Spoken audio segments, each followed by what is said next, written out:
जय हिंद मेरे दोस्तों, आपका स्वागत है आपके अपने YouTube चैनल प्रीतम एकेडमी परिवार में। और मैं हूं सूरज कुमार। तो कैसे हैं आप लोग?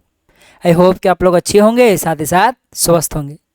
बेसिकली आज के इस वीडियो में हम लोग वे सारे बच्चे जो क्लास 10th का 6 जुलाई में जो आपके पास वीकली टेस्ट होगा ना, उसमें जो आपके पास गणित पूछा जाएगा उसकी तैयारी करना चाहते हैं, उन सभी बच्चों के लिए ये वीडियो बहुत ही हेल्पफुल होने वाला है। बेसिकली इस वीडियो में हम लोग जो आपका 6 जुलाई को जो आपका गणित में जो वीकली टेस्ट में जो क्वेश्चन आएगा ना, उस टाइप के क्वेश्चन आज के इस वीडियो में करेंगे। यानी बहुत इंपॉर्टेंट क्वेश्चन करने वाले हैं वीकली टेस्ट के हिसाब से।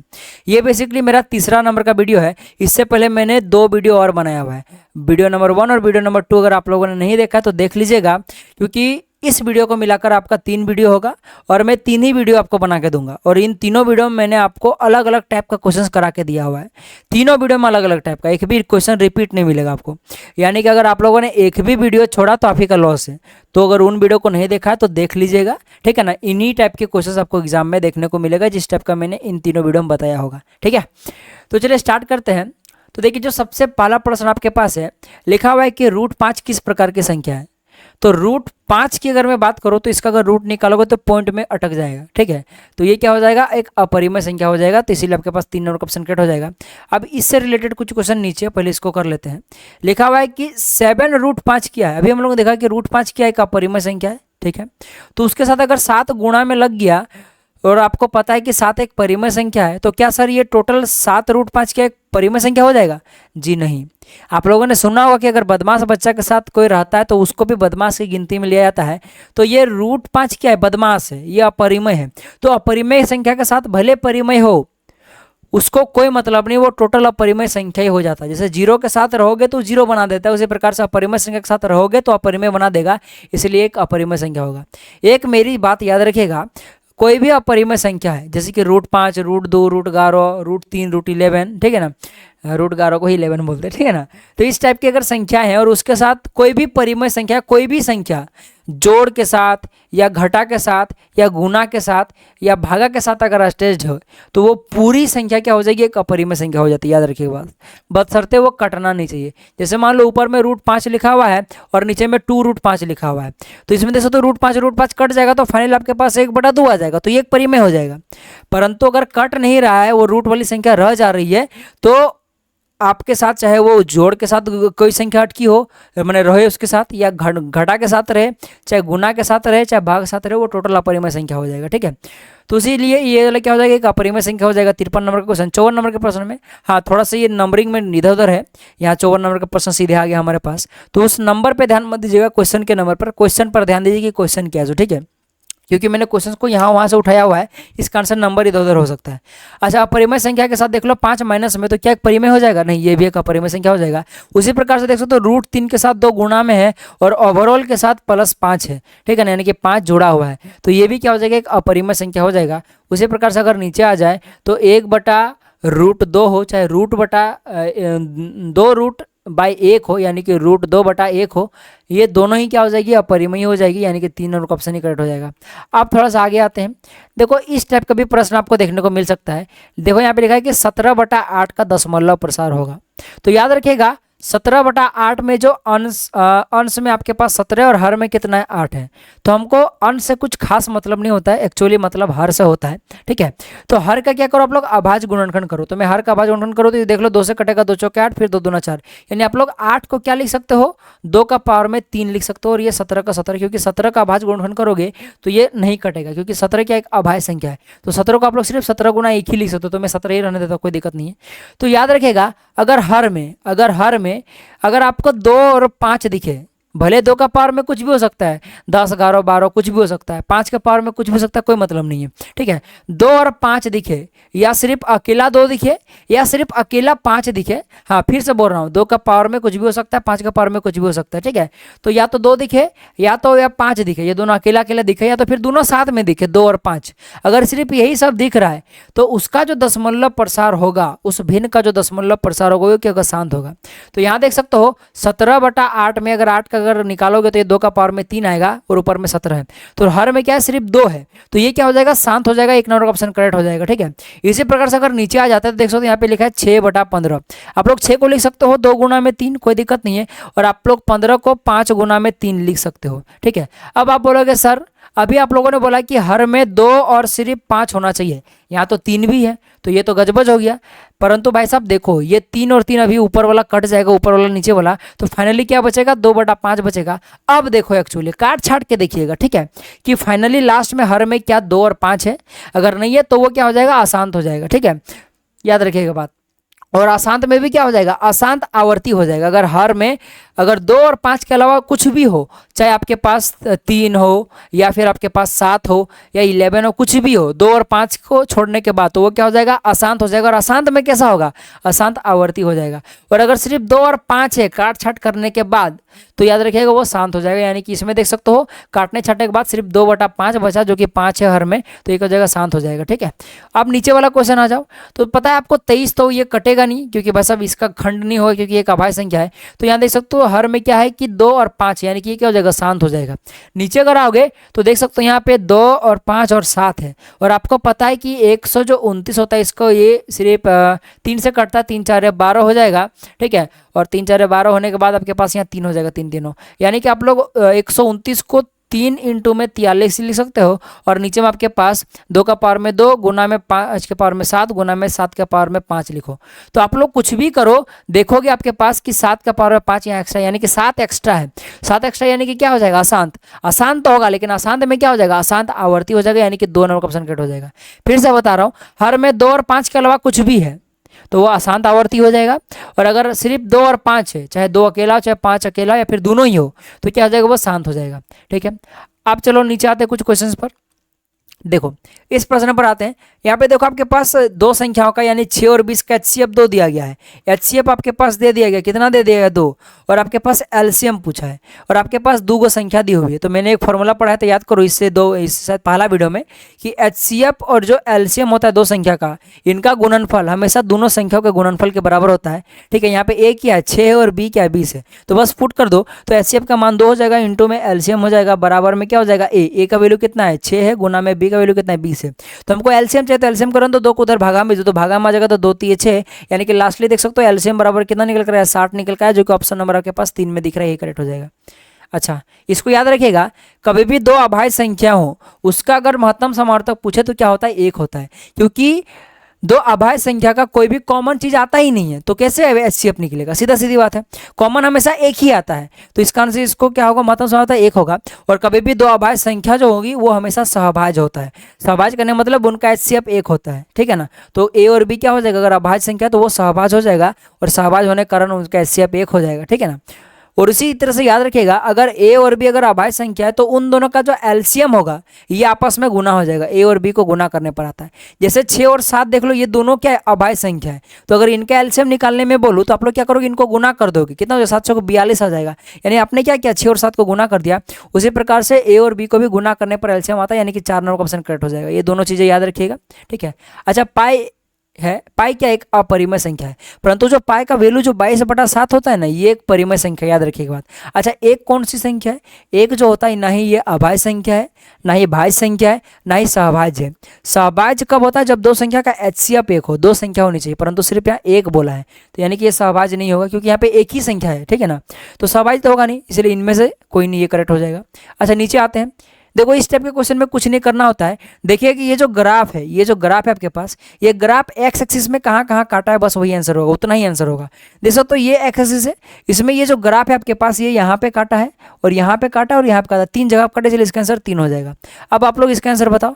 देख सकते हो ये जो ग्राफ है, ये एक्स एक्सिस को 4 जगह पे, 1 जगह पे, 2 जगह पे, 3 जगह, 4 जगह काटा है, इसलिए इसका आंसर क्या हो जाएगा, 4 हो जाएगा, जो कि 1 नंबर ऑप्शन में दिख रहा है, ठीक है। चलिए आगे आते हैं नेक्स्ट प्रश्न की ओर। यहाँ पे लिखा हुआ देख सकते हो कि इसमें क्या कर सकता है, देख सकते हो ये जो ग्राफ है, ये सीधा एक्स एक्सिस में कहीं भी नहीं कटा, इसका आंसर क्या हो जाएगा, 0 हो जाएगा। अब अगर नीचे आ जाते, देखो लिखा है कि किसी द्विघाती बहुपद के शून्यकों की अधिकतम संख्या होती है। देखो द्विघाती बहुपद बोले तो उसका अधिकतम घात कितना होगा, मन अधिकतम शून्य कितने निकलेंगे, 2। त्रिघाती बोलेगा तो 3, 4 घाती बोलेगा तो उसका अधिकतम शून्य निकलेगा 4, मतलब जितना घाती बोलेगा उतना ही निकलता है, ठीक है, याद रखिए बात। अच्छा, मान लो कोई एक द्विघात समीकरण यहाँ पे दिया हुआ है, a x² प्लस का बी एक्स प्लस का सी, इसका दो शून्यक दिया हुआ है अल्फा और बीटा, ठीक है ना, दो शून्यक दिया हुआ है, ठीक है। जाहिर सी बात देख सकते हो इसका मैक्सिमम घात 2 है, तो ये द्विघात समीकरण हो गया, और द्विघात समीकरण का 2 ही आपका मूल निकलता है। तो एक अल्फा दिया हुआ है, एक बीटा दिया हुआ है। तो बताओ शून्यों का योगफल कितना होगा, यानी इन दोनों शून्यों को जोड़ोगे, अल्फा प्लस बीटा करोगे तो वो किसके बराबर होगा, तो याद रखेगा वो हमेशा माइनस बी बाई ए के बराबर होगा, ठीक है ना। यानी कि ये जो बी है, यानी एक्स के आगे जो कोफिशिएंट जो गुणांक लगा है उसका नेगेटिव लेना है और उसको भागा दे देना है एक्स स्क्वायर के आगे जो कोफिशिएंट लगा ए, तो वही क्या होगा, शून्यों का योगफल के बराबर होगा। तो ऑप्शन नंबर 1 जो हो जाएगा यही करेक्ट हो जाएगा। उसी प्रकार से देखिएगा, अगर अल्फा प्लस बीटा, अगर आपके पास अल्फा प्लस बीटा, अगर अल्फा और बीटा, अल्फा प्लस बीटा नहीं, अल्फा और बीटा अगर द्विघात समीकरण इसके अगर दो शून्यक है, तो बताइए alpha into beta, alpha into beta क्या होगा, अभी हम लोगों ने पढ़ा अल्फा प्लस बीटा किसके बराबर था, माइनस बी बाई ए का, तो अल्फा इंटू बीटा किसके बराबर हो जाएगा, वो सी बाई ए का हो जाएगा, जो कि 4 नंबर ऑप्शन में दिख रहा है, ठीक है। और सी कहाँ मिलता है, सी आपको देख सकते हो लास्ट में मिलता है, और ए तो देख सकते हो एक्स स्क्वायर का आगे वाला होता है, ठीक है ना। अब देखो ये वाला प्रश्न है, वही देखो दो बहुपद दिया, दो शून्यक दिया हुआ है अल्फा और बीटा, ठीक है ना, किसका, इस समीकरण का, इस द्विघात समीकरण का। और द्विघात समीकरण का जनरल फॉर्म क्या होता है, अभी हम लोगों ने ऊपर में पढ़ा था, देख सकते हो यहाँ पे, जो कि क्या था आपके पास, ए एक्स स्क्वायर प्लस का बी एक्स प्लस का सी, ठीक है ना। तो इसका आपके पास शून्यों का योगफल पूछा है, अल्फा प्लस बीटा का मान पूछा है, अल्फा प्लस बीटा का मान कितना होता है, माइनस बी बाई ए होता है। तो आपको बी का वैल्यू और ए का वैल्यू पता चले तब तो बी का वैल्यू कहाँ होता है, एक्स के आगे होता है, तो यहाँ एक्स का क्या है, 3 है, नहीं -3 है, तो बी का वैल्यू कितना लेंगे, -3, ये तो बी का वैल्यू हो गया। लेकिन अल्फा प्लस बीटा निकालने में ये माइनस बी भी है, यानी कि आगे और एक माइनस, तो माइनस को भूलना नहीं है। फिर से समझो, बी का वैल्यू -3 है, परंतु हमें क्या लेना है, माइनस बी, तो आगे वाला भी -2 लगाना भूलना नहीं है। और नीचे में बाय ए है, तो ए का वैल्यू कहाँ से आएगा, देखो एक्स स्क्वायर के सामने ए होता है, तो एक्स स्क्वायर के सामने कुछ नहीं माने 1 है, यानी ए का वैल्यू कितना, 1 है। अच्छा माइनस माइनस कितना हो जाएगा, प्लस हो जाएगा, यानी कि ऊपर में +3 हो गया, नीचे में 1, 3/1 तो 3 ना होता है, यानी ऑप्शन नंबर 1 आपका करेक्ट हो जाएगा। अब बताओ, देख लो भाई, दो आपके पास शून्य के अल्फा और बीटा, ये आपके पास बहुपद दिया है, तो शून्यों का आपके पास फिर से योगफल पूछा है, यानी आपके पास अगेन माइनस बी बाई ए पूछा है। तो इसमें बी का वैल्यू कहाँ है, देख सकते हो एक्स के आगे जो होता है, तो एक्स के कुछ नहीं माने 1 है, पर यहाँ पे देख लो माइनस में, यानी कि -1 है, तो यहाँ पे बी का वैल्यू कितना है, -1, परंतु हमें माइनस भी लेना, तो आगे माइनस लगाना भूलना नहीं है। और ए का वैल्यू कितना है, एक्स स्क्वायर के आगे होता है, जो कि 1 है, तो ये माइनस माइनस +1 हो गया, +1 नीचे में 1, तो 1/1 एक ही ना होता है, यानी कि ऑप्शन नंबर 3 करेक्ट हो जाएगा।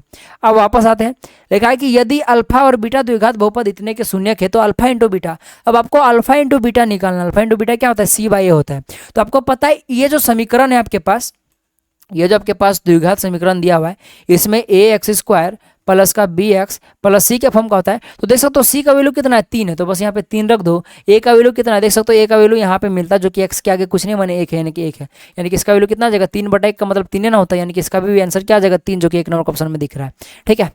अब देखो ये वाला प्रश्न, देखो ये प्रश्न में लिखा है कि 3x स्क्वायर प्लस का 4x प्लस का 2k का शून्यक, मान लो इसका एगो शून्य कितना दिया हुआ है, -2 दिया हुआ है, तो k का मान निकाले, ठीक है। आपको पता है कि द्विघात समीकरण दिया हुआ है, तो द्विघात समीकरण का 2 शून्यक निकलता है, उसमें से 1 दे दिया गया है, तो आपको k का मान निकालना है। अच्छा शून्यक दे दिया गया मतलब क्या होगा बताइए, x का वैल्यू दे दिया गया है, तो x का वैल्यू अगर दे दिया गया है तो हम लोग x का वैल्यू रख देंगे। तो याद रखिएगा, इसको सबसे पहले हम लोग समीकरण बनाते हैं, तो इसके लिए हमको सबसे पहले इसको 0 के बराबर करना पड़ेगा, यानी सीधा सीधी बात है, उतना दिमाग खराब नहीं करना है। याद रखिएगा 3x स्क्वायर प्लस का 4x प्लस का 2k दिया है ना, इसमें आपको एक शून्यक -2 दिया है ना, तो क्या करना है, इस टोटल को 0 के बराबर कर देना, ठीक है, और बस x की जगह पे -2 रख दो, तो 3 इंटू का -2 का स्क्वायर हो जाएगा, प्लस का 4 इंटू का -2 हो जाएगा, प्लस का 2 के बराबर में 0 हो जाएगा। आप देख सकते हो यहाँ पे आप लोग कि यहाँ पे 3 का 3 हो जाएगा, -2 का स्क्वायर करोगे तो क्या हो जाएगा, +4 हो जाएगा, क्योंकि माइनस वाली संख्या का स्क्वायर क्या हो जाता है, वो प्लस हो जाता है, तो हो जाएगा इंटू, ये 4 हो गया। अब 4 को 3 से गुना करोगे तो 12 हो जाएगा, तो मैं काम करता हूँ, इसको मैं डायरेक्टली 12 लिख देता हूँ, कितना लिख देता हूँ, डायरेक्टली 12 लिख देता हूँ। अब देखो 4 अगर 2 से गुना होगा तो 8, लेकिन देखो -2 से गुना हो रहा है ना, +4, तो क्या हो जाएगा, -8 हो जाएगा, तो इसको मैं -8 लिख देता हूँ, और ये प्लस का 2k हो गया बराबर में 0। अब देखो यहाँ पे 12 में अगर 8 गया तो 4 बचेगा, और प्लस का यहाँ हो गया 2k बराबर में 0। आप देख सकते हो यहाँ पे 4 उधर जाएगा तो माइनस में जाएगा, कि -2k बराबर में -4 हो जाएगा, 2 और 4 कटेगा तो कितना जाएगा, 2 आ जाएगा, यानी कि k का वैल्यू कितना जाएगा, -2 आ जाएगा, जो कि ऑप्शन नंबर आपके पास देख सकते हो 2 में दिख रहा है। इसी प्रकार से देखो यहाँ पे 16 नंबर का प्रश्न है, लेकिन यदि बहुपद 2x स्क्वायर प्लस का x प्लस का k का एक शून्यक 3 दे दिया गया है, तो k का मान निकले, इसको बस 0 के बराबर कर दो, 3 का बस k के जगह x के जगह पे 3 वैल्यू पुट कर दो, k का मान निकल जाएगा। अब इसका आंसर आप लोग कमेंट मुझे करके बताइएगा, ठीक है। नेक्स्ट प्रश्न पर आते हैं, देखो आपके पास प्रश्न यहाँ पे दिया हुआ है 20 नंबर का, लिखा है कि द्विघात बहुपद ये दिया हुआ है, इसके शून्य का गुणनफल क्या होगा। यानी कि सीधा सीधा अल्फा इंटू बीटा पूछा जो कि सी बाई ए के बराबर होता है। अभी आप इसका निकाल के बताओ, सी का वैल्यू कितना है 2 है, ए का वैल्यू कितना है, तो कुछ नहीं मैंने 1 है, यानी कि इसका आंसर 2 आ जाएगा। अच्छा अब योगफल निकाल के दिखाओ इसका, यानी कि अल्फा प्लस बीटा जो कि किसके बराबर होता है, माइनस बी बाई के बराबर होता है। अब इसका वाला आप लोग कमेंट करके मुझे बताइएगा, ठीक है। तो चलिए हम लोग कुछ सब्जेक्टिव क्वेश्चन पर आते हैं। ये तो हमारा ऑब्जेक्टिव क्वेश्चन कवर हो गया। देखो ये जो क्वेश्चन है, ये क्वेश्चन अगर आप लोगों ने देखा, ये क्वेश्चन को क्या लिखा है कि सिद्ध करे कि, लिखा है कि 3 प्लस का 2 इंटू रूट 5 एक अपरिमेय संख्या है। तो इससे पहले वाला वीडियो मैंने आपको बताया था कि अपरिमेय संख्या सिद्ध करने वाला जो क्वेश्चन होता है ये 2 टाइप से पूछा जाता है। तो वो वाला मैंने इससे पहले वाला वीडियो में अच्छे से समझा है, तो आप लोग जाकर देख लीजिएगा, तो मेरा बात आपको समझ में आएगा कि मैं क्या बोल रहा हूँ। तो जो 2 टाइप से पूछा जाता है उसमें से पहला टाइप तो मैंने इससे पहले वाला वीडियो में कवर कर दिया था। ये जो वीडियो ले रहा हूँ इसमें मैंने दूसरा टाइप कवर किया हुआ, यानी कि ये वाला, ठीक है।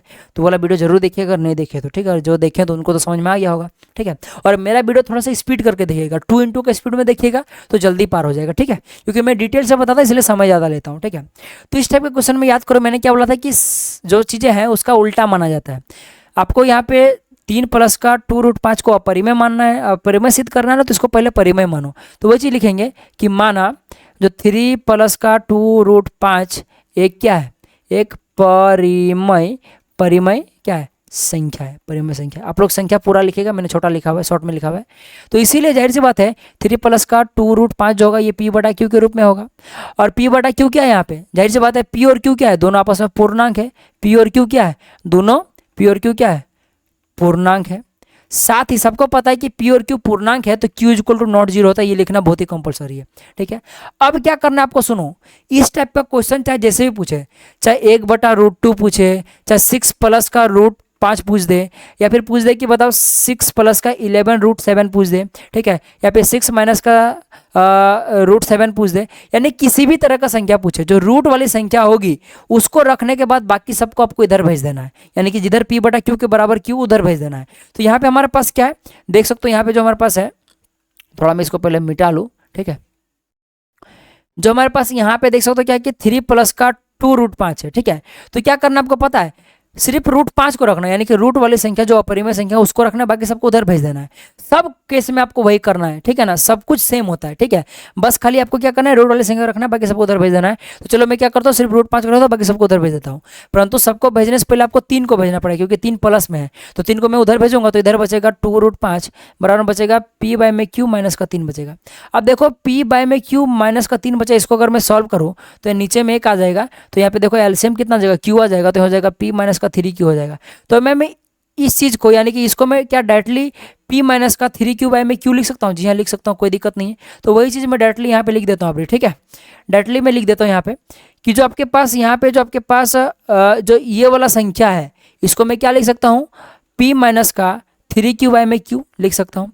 और इधर क्या कर रहा हूँ मैं, देखो इधर सिर्फ मैं रूट 5 रख रहा हूँ, इस 2 को ये चूंकि देख लो रूट 5 के साथ गुना में इधर आके भागा में हो जाएगा, यानी कि 2 जाके यहाँ पे भागा में लग जाएगा, ठीक है। तो यहाँ देख सकते हो फाइनली हम लोगों ने क्या कर लिया, रूट वाली संख्या को रखकर बाकी सबको उधर भेज दिया। यही आपको करना है प्रत्येक क्वेश्चन में, रूट वाली संख्या को रख के बाकी सबको उधर भेज देना है। अब यहीं से आपको सारा चीज़ें समझने की कोशिश करना है, ठीक है।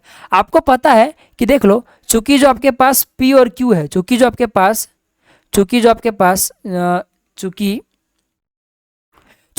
पास P और Q, चूंकि P और Q क्या है, एक पूर्णांक है, क्या है, एक पूर्णांक है।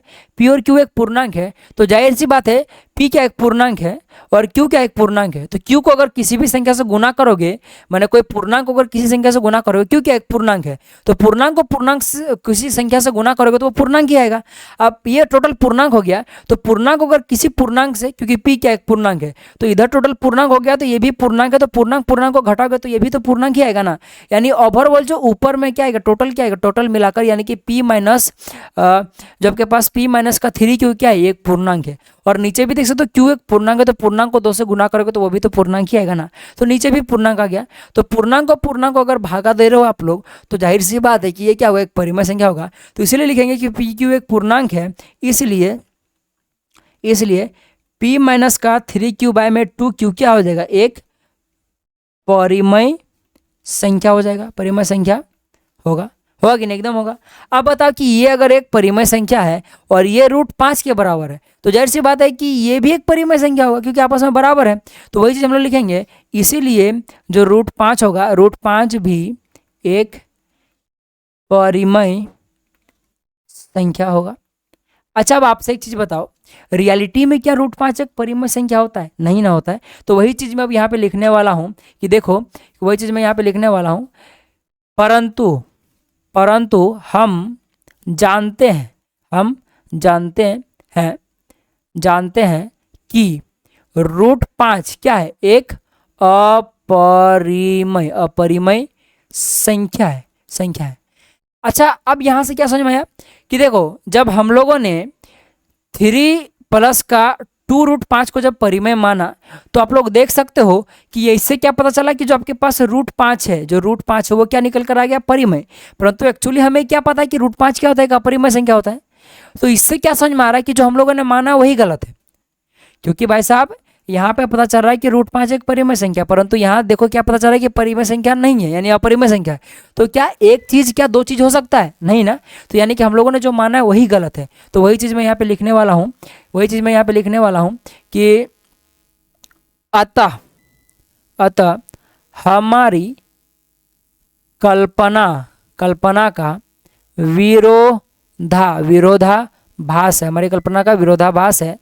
तो इसलिए जो यहाँ पे जो टोटल लिखा हुआ है, क्या लिखा है? 3 प्लस का 2√5 एक अपरिमेय संख्या है। देखो, ये आपका बन गया क्वेश्चन। कितना इजीली बनाना, बस आपको क्या करना है कि क्वेश्चन में क्या दिया हुआ उसको देखना है और बस यहाँ पे थोड़ा सा कैलकुलेशन करना है। जो क्वेश्चन में दिया होगा उसको यहाँ पे लिखिएगा और सेम यहाँ पर भी उसी को लिखिएगा, ठीक है। और यहाँ पे क्या कीजिएगा कि जो रूट वाली संख्या बस उसको रखिएगा, बाकी सबको भेज दीजिएगा। और इधर वाला संख्या क्या करना है, देखो सेम इसी वही लैंग्वेज रहेगा, बस यहाँ पे जो लिखा हुआ है उसको सेम यहाँ पे लिखना है आपके पास, ठीक है। और यहाँ पे जो √5 जो यहाँ पे बचेगा आपके पास, उसको ही सेम यहाँ पे लिखना है, ठीक है। और उसको भी यहाँ पे भी लिखना है, बस यही सिर्फ चेंज होगा बस, और बाकी कुछ भी चेंज नहीं होगा, लैंग्वेज यही रहेगा, ठीक है। तो चलो, मैंने इस क्वेश्चन को पूरी तरह से साफ कर दिया। अब आप लोग स्क्रीनशॉट मार लो, ठीक है। इस टाइप का क्वेश्चन आपको आने के चांसेस बहुत ही ज़्यादा है, ठीक है ना। तो चलिए नेक्स्ट प्रश्न की ओर बढ़ते हैं। लिखा है यहाँ पे, विभाजन एल्गोरिथम का प्रयोग करके px को gx से भाग देने पर आपको भागफल और शेषफल निकालना है। यानी सबसे पहली बात, px को आपको भागा देना है gx के साथ, ठीक है, और जो भागफल और शेषफल आएगा आपको वो निकालना है, और विभाजन एल्गोरिथम का प्रयोग करके। विभाजन एल्गोरिथम में क्या होता है अभी आप लोग थोड़ी देर बाद देखोगे, जिस मेथड से मैं बनाऊंगा इस क्वेश्चन को वही विभाजन एल्गोरिथम है, ठीक है। तो आप लोग देखिएगा अपने आप कुछ देर बाद, ठीक है। तो देख सकते हो यहाँ पे प्रत्येक क्वेश्चन में देखो आपके पास px का वैल्यू दिया हुआ है, gx का वैल्यू दिया हुआ है, तो आपको px को gx के साथ भागा देना है। तो px का वैल्यू यहाँ कितना है, देख सकते हो यहाँ पे 2x² प्लस का 3x प्लस 1 दिया हुआ है, और gx का वैल्यू x+2 दिया है। तो आपको क्या करना है, यहाँ पे विभाजन एल्गोरिथम का प्रयोग करना है। तो विभाजन एल्गोरिथम में कुछ नहीं है, नॉर्मली भागा है।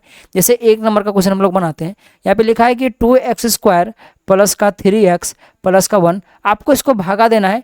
बस इस प्रकार से अगर भागा दे दोगे तो यही विभाजन एल्गोरिथम हो जाएगा। इसको भागा देना है x+2 के साथ, यानी कि gx के साथ, जो कि देख सकते हो यहाँ पे है, ठीक है ना।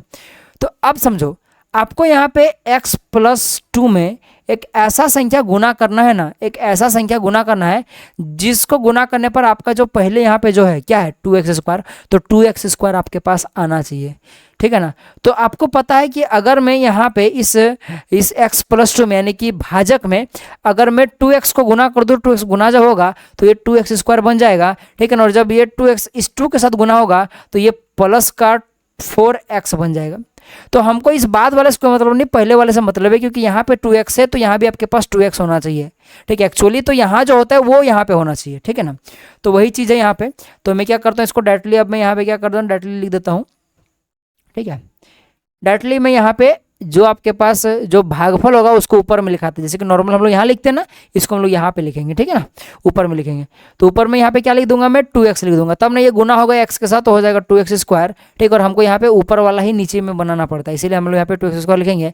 और 2x जब इसके साथ 2 के साथ गुना होगा तो अभी हम लोगों ने देखा था कितना हो गया था, प्लस का 4x हो गया था। अब चिन्ह चेंज हो जाता है, देखो ये प्लस का यहाँ पे तो ये माइनस का हो जाएगा, ठीक है ना। और यहाँ पे देखो तो ये आपका चूंकि कुछ नहीं तो प्लस का, तो यहाँ क्या हो जाएगा, माइनस का हो जाएगा। अब देखो ये पूरी तरह से कट गया, पूरी तरह से कट जाए, इसीलिए हम लोग इस भाजक को एक ऐसा संख्या से गुना करते हैं कि आपका यहाँ पे जो होता है वही आ जाए, ठीक है ना, ताकि ये जब चिन्ह चेंज हो तो आपस में कट जाए, ठीक है, कटने के लिए ऐसा करते हैं। अब देख लो ये माइनस का भी 4x बन चुका, तो ये घटेगा तो कितना हो जाएगा, -x हो जाएगा, प्लस का 1 हो जाएगा। अब आप लोग को क्या लाना है, -x लाना है किसी तरह से। तो -x लाने के लिए आपको क्या करना पड़ेगा, -1 से गुना कर दो। तो -1 जब x के साथ गुना होगा तो ये -x हो जाएगा, और -1 2 के साथ गुना होगा तो ये -2 हो जाएगा, और नीचे में चिन्ह चेंज हो गया, प्लस का हो जाएगा, प्लस का देखो ये माइनस प्लस खत्म हो गया, यहाँ कितना हो गया, प्लस का 3 बच गया बस। तो अब तो आप लोग देख सकते हो, और ये आगे नहीं जाएगा। तो आपके पास जो आपके पास भागफल है, क्या है, भागफल जो आया वो कितना आया है, 2x - 1 आया, देख सकते हो ये आपके पास भागफल है। और शेष क्या है, शेष लिखो या शेषफल लिखो, बात बराबर है, जो कि आपके पास 3 आया हुआ है, ठीक है। अब इसी प्रकार से चलो हम लोग नेक्स्ट क्वेश्चन तो बनाते हैं, ठीक है ना। हम लोग अगला वाला क्वेश्चन तो बनाते हैं। देखो ये क्वेश्चन थोड़ा सा अच्छा है। देखो ये क्वेश्चन जो लिखा हुआ है यहाँ पे लिखा है कि 3x² माइनस का x³ माइनस का 3x माइनस प्लस का 5। देखो आपको इस टाइप का विभाजन एल्गोरिथम से बनाने से पहले आपको चीज़ों को अलाइन करना पड़ेगा, ठीक है। तो यहाँ अलाइन नहीं, देख सकते हो ज़्यादा पावर वाला चीज़ बाद में और कम पावर वाला चीज़ पहले। तो हमको सबसे पहले ज़्यादा पावर वाला चीज़ को आगे करना पड़ेगा। यानी मैं इसको -x³ लिख लेता हूँ पहले, इसको पहले आगे कर देता हूँ, उसके बाद मैं इसको लिख देता हूँ +x², उसके बाद इसको लिखूंगा -3x और प्लस का 5। उसी प्रकार से आपको इसको भी अलाइन करना पड़ेगा, यानी कि gx को भी, gx में देख सकते हो x² बाद में, तो इसको -x² पहले लिखो, फिर प्लस का x लिखो, फिर माइनस का 1 लिखो। तो आपको ये वाला यूज में लेना पड़ेगा gx में, और आपको px में ये वाला यूज लेना पड़ेगा। तो चलिए हम लोग इसी को यूज में लेंगे, ठीक है ना। तो इससे पहले मैं इसको मिटा लेता हूं, ठीक है ना। चलो तो अब हम लोग क्या करेंगे यहाँ पे, इसको पहले मिटा लिया जाए अच्छा से। तो अब हम लोग क्या करेंगे, जो हमारे पास px है, तो px में हम लोग क्या लेंगे, सबसे पहले x³ को लेंगे, कैसा, -x³ को लेंगे। फिर उसके बाद हम लोग क्या लेंगे, प्लस का 3x² लेंगे, फिर माइनस में 3x लेंगे और प्लस का 5 लेंगे, और इसको हम लोग भागा दे देंगे, किससे भागा दे देंगे, हम लोग gx से, जो कि कितना है हमारे पास -x² प्लस का x माइनस का 1। अब अगेन आपको इसमें भाजक में ऐसा संख्या गुना करना है कि आपके पास -x³ बन जाए। तो आपको पता है कि अगर मैं यहाँ पे x गुना कर दो तो ये क्या हो जाएगा, -x³ बन जाएगा, और ये x के साथ गुना होगा तो कितना बन जाएगा, प्लस का x² हो जाएगा। अब ये x 1 के साथ गुना हो जाएगा, -1 तो -x हो जाएगा, ठीक है। अब क्या कर देता हूँ मैं, इनको चिन्ह चेंज कर देता हूँ, ये हो जाएगा प्लस का, ये हो जाएगा माइनस का, ये हो जाएगा प्लस का, ये पूरी तरह से कट गया। अब यहाँ आप लोग देख सकते हो, यहाँ अगर आप लोग गौर करके देखोगे तो आपको पता चलेगा कि यहाँ पे क्या बच जाएगा, आपके पास ये घट जाएगा तो हो जाएगा 2x², और यहाँ क्या बच जाएगा, ये आपके पास ये प्लस का ये घट जाएगा तो हो जाएगा -2x और प्लस का 5। अब आपको इसमें ऐसा संख्या गुना करना है कि आपके पास क्या बन जाए, प्लस का 2x² बन जाए। तो मैं क्या करता हूँ, इसको मैं -2 से गुना कर देता हूँ। तो -2 से गुना करोगे तो ये क्या बन जाएगा, प्लस का 2x² बन जाएगा, और यहाँ हो जाएगा -2x हो जाएगा, और ये माइनस माइनस प्लस का कितना हो जाएगा, 2 हो जाएगा। अब चिन्ह चेंज करो, माइनस प्लस माइनस हो गया, अब ये पूरी तरह से कट गया। तो यहाँ भी देखो तो ये भी पूरी तरह से कट जाएगा, ठीक है ना। अब यहाँ पे क्या बच गया आपके पास, प्लस का 3 बच गया, बस यही बन गया। तो आप लोग लिख लीजिएगा लास्ट में। अतः चलो लिख ही देता हूँ, जो भागफल होगा, भागफल जो होगा वो कितना होगा, x - 2 हो जाएगा, और जो लास्ट में शेषफल होगा, जो शेष हो जाएगा वो 3 हो जाएगा, ठीक है। तो इस टाइप से क्वेश्चन को बनाना था। अब देखो नेक्स्ट में पढ़ा लिखा है, निम्नलिखित बहुपदों के शून्य ज्ञात कीजिए। यानी कि आपको यहाँ पे फैक्टराइजेशन करना है, ठीक है ना, आपको यहाँ शून्यक निकालने के लिए, ठीक है। तो सबसे पहला प्रश्न आपके पास लिखा है कि t² - 15, ठीक है। तो इसको आप लोग देखो कैसे बना सकते हो, सो देखो, तो t² का t² रहने दो, ठीक है। t² को मैं क्या ऐसे करके ब्रैकेट में लिख देता हूँ, कोई दिक्कत नहीं है। और माइनस क्या में 15 को क्या मैं √15 का स्क्वायर लिख सकता हूँ, जी हाँ लिख सकता हूँ, कोई दिक्कत नहीं है। थोड़ा अच्छा से लिख देता हूँ, √15 का स्क्वायर, क्योंकि स्क्वायर और रूट कटेगा तो वापस से 15 आ जाएगा, तो वैसे आपको इक्वेशन में चेंज नहीं होगा। तो इसलिए आप लोग इसको √15 का स्क्वायर लिख सकते हो 15 को, ठीक है। अब आप लोगों ने बचपन में फॉर्मूला पढ़ा, याद करो, ठीक है। फॉर्मूला क्या था आपके पास, अगर आपके पास a² माइनस का b² होता है तो क्या होता है, वो a + b होता है इंटू का a - b होता है। तो यहाँ देख सकते हो ये t क्या है, a मान लो, और ये √15 क्या मान लो, b मान लो, तो t का a का स्क्वायर हो जाएगा और b का स्क्वायर यहाँ हो जाएगा, तो फॉर्मूला आपके पास डायरेक्टली लग जाएगा। तो मैं क्या करता हूँ, डायरेक्टली यहाँ फॉर्मूला लगा देता हूँ, ठीक है। तो फाइनली देखोगे आपके पास फॉर्मूला क्या लग जाएगा, t प्लस का √15 आ जाएगा, और इंटू का हो जाएगा t माइनस का √15। और एक चीज, शून्य निकालने के लिए हमको इसको 0 के बराबर करना पड़ता है, तो इसको आप लोग 0 के बराबर लिखना मत भूलिएगा, तभी ना आप लोग t का वैल्यू निकलेगा। अब इसको एक बार 0 के बराबर कंपेयर करो, यानी कि t प्लस √15 बराबर एक बार 0 करो, और एक बार यहाँ पे t माइनस √15 इसको एक बार बराबर 0 करो। तो यहाँ से t का जो वैल्यू निकल कर आ गया वो -√15 निकल कर आ गया, ठीक है। और यहाँ से जो t का वैल्यू निकल कर आया वो +√15 निकल कर आ गया। तो ये जो शून्य निकलेगा एक +√15 निकल कर आएगा और एक -√15 निकल कर आएगा। तो इसको शॉर्ट में आप लोग +-√15 भी लिख सकते हो, कोई दिक्कत है नहीं। अब देखो नेक्स्ट जो प्रश्न है हमारे पास, ये प्रश्न में क्या लिखा आपके पास, देखो ये जो 3 नंबर का प्रश्न पहले देख लो, ये भी प्रश्न उसी प्रकार से बनेगा, ये भी आपके पास यही फॉर्मूला से टूटेगा, ठीक है ना। बस आपको क्या करना है, इस 3 को आप क्या करना है, √3 का स्क्वायर लिखना है, ठीक है ना। तो ये आप लोग घर में खुद बनाइएगा, ठीक है। अच्छा 2 नंबर के प्रश्न में लिखा है कि x² प्लस का 7x प्लस का 10, अब इसको 0 के बराबर करोगे तभी इसका होगा, ठीक है। तो आपको पता होगा फैक्टर करना, अगर आप लोगों ने बचपन में सीखा है तो इसको इसके साथ गुना करो, तो 10 को इसके साथ गुना करोगे, x² को अगर आप लोग 10 के साथ गुना करोगे तो कितना हो जाएगा, 10x² हो जाएगा। अब 10x² आपको ऐसे तोड़ना पड़ता है कि जो जिसमें आप लोग तोड़ोगे, जैसे कि मैं तोड़ के दिखाया तो इसको मैं 5x प्लस का 2x लिख सकता हूं। तो देखो इसको ऐसे तोड़ना होता है कि जैसे 5x और 2x को मैंने तोड़ दिया, तो इन दोनों को गुना करोगे तो वापस से देख लो कि 10x² आना चाहिए, जो कि आ रहा है। देखो 5x और 2x को गुना करोगे तो 10x² आएगा, ठीक है, 10x² आ जाएगा। और इन दोनों को अगर जोड़ोगे या घटाओगे तो आपके पास यहाँ बीच वाला आना चाहिए। तो देख सकते हो अगर मैं जोड़ देता हूँ 7 में 2 को, तो आपके पास 5 में 2 को जोड़ दोगे तो 7 आ जाएगा, यानी कि बीच वाला आ जाएगा, ठीक है ना। तो आपके पास जोड़ने या घटाने पर बीच वाला आना चाहिए और दोनों को गुना करने पर जो आपके पास ऊपर में था वो आना चाहिए। तो इसीलिए मैं इसको क्या करूँगा, x² इस 7x को मैं ऐसे तोड़ सकता हूँ, ठीक है, या फिर 5x प्लस का 2, तो एक काम करता हूँ मैं 5x को नहीं, पहले मैं 2x को लिखता हूँ, थोड़ा अच्छा रहेगा। 2x प्लस का 5x, ठीक है, और प्लस का 10 बराबर में 0। आप देख सकते हो यहाँ से x कॉमन आ जाएगा तो क्या हो जाएगा, यहाँ पे x बच जाएगा अंदर में, मतलब x कॉमन आएगा तो नीचे में यहाँ पे x बच जाएगा और प्लस का 2 बच जाएगा। और यहाँ देख सकते हो 5 कॉमन आ जाएगा, +5, तो यहाँ बच जाएगा x प्लस का 2 बच जाएगा बराबर में 0। आप देख सकते हो दोनों में से ये x+2 कॉमन आ जाएगा, x+2 कॉमन आ गया और बच क्या गया, यहाँ पे बच गया x और प्लस का 5, ये किसके बराबर हो जाएगा, 0 के बराबर हो जाएगा, ठीक है। अब यहाँ देख सकते हो इसको एक बार 0 के बराबर करना है, एक बार इसको एक बार 0 के बराबर करना है, यानी कि x+2 बराबर में 0 करना है और एक बार x+5 बराबर में 0 करना है। तो x+2 बराबर 0 करोगे तो x का वैल्यू कितना निकल कर आ जाएगा, -2 निकल कर आ जाएगा, और यहाँ x का वैल्यू कितना निकल कर आएगा, -5 निकल कर आएगा। यानी यहाँ जो 2 शून्य निकल कर आया वो अलग अलग निकल कर आया, एक -2 निकल कर आया, एक -5 निकल कर आया। 3 नंबर वाला आप लोग बनाइएगा, ठीक है। इस प्रश्न को देखो, लिखा है कि किसी परेड में 616 सदस्यों वाली एक सेना यानी कि आर्मी की टुकड़ी को 32 सदस्यों वाले एक आर्मी बैंड के पीछे मार्च करना है, यानी लेफ्ट राइट, ठीक है। दोनों समूहों को समान संख्या वाले स्तंभों में मार्च करना है, उन स्तंभों की अधिकतम संख्या, बस इसी पे गौर करना है, अधिकतम संख्या क्या है जिसमें वे मार्च कर सके। याद रखिएगा जब भी क्वेश्चन इस टाइप का और अधिकतम पूछे तो HCF सीधे निकाल दीजिएगा, और अगर न्यूनतम पूछे तो सीधे LCM निकाल दीजिएगा, आपके पास आंसर आ जाएगा, ठीक है। तो इस क्वेश्चन में आपको क्या करना है, नॉर्मली HCF निकालना है। तो देखो मैंने यहाँ यूक्लिड विभाजन एल्गोरिथम से HCF निकाला हुआ है, तो जो कि मैंने पहले वाला वीडियो में मैंने बताया हुआ था, ठीक है ना। तो आप लोगों ने नहीं देखा तो देख लीजिएगा। तो HCF पार्ट निकलेगा तो डायरेक्टली लिख दीजिएगा, अतः अधिकतम स्तंभों की संख्या कितनी हो जाएगी, 8 हो जाएगी। अब आप लोग HCF चाहो तो यूक्लिड विभाजन एल्गोरिथम का प्रयोग करके निकालो, चाहे भाज्य गुणनखंड विधि से निकालो, किसी भी विधि से निकालो, HCF होना चाहिए। HCF निकल जाएगा, वही आंसर हो जाएगा। तो ये प्रश्न इस प्रकार से हम लोग खत्म होता है, ठीक है। और हमारा सारा क्वेश्चंस कवर हो गया, आपके पास ऑब्जेक्टिव सब्जेक्टिव सब हम लोगों ने कवर कर लिया, ठीक है।